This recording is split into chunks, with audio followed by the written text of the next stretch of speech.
আমি একটাই কথা বলবো, আমি অন্তরাকে বিশ্বাস করে ধোকাটা খাইছি। এই অন্তরার জন্য 7 বছরের বন্ধুত্ব আজকে শেষ। রাকিব এবং মেহেদির বন্ধুত্ব নষ্ট হওয়ার পিছনে অন্তরাকে কেন দায়ী করলো মেহেদি? আর এইদিকে ইয়াসিন রাকিব সম্পর্কে এটা কি বললো?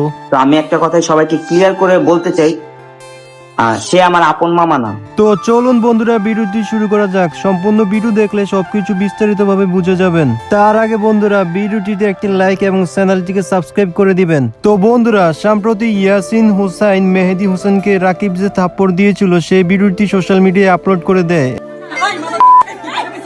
ভিডিওটি আপলোড করার পর থেকে দর্শকের মনে আলোচনা সমালোচনার জন্ম দেয়। সবার মনে একটাই প্রশ্ন জাগে যে মেহেদি এবং রাকিবের সম্পর্ক কেন নষ্ট হয়েছে। অন্তরাকে নিয়ে যদিও মেহেদিকে রাকিব যে থাপ্পড় দিয়েছিল সেই ভিডিওর বিষয়ে এখনো রাকিব কোনো ভিডিও করেনি, কিন্তু এর আগে রাকিব একটা ভিডিওর মাধ্যমে বলে তার ফ্যামিলি নিয়ে কথা বলায় মেহেদির সাথে তার সম্পর্ক নষ্ট হয়। আর এইদিকে ইয়াসিন রাকিব সম্পর্কে লাইভে এসে এটা কি বললো? সে আমার আপন মামা না, সে হচ্ছে আমার সৎ মামা।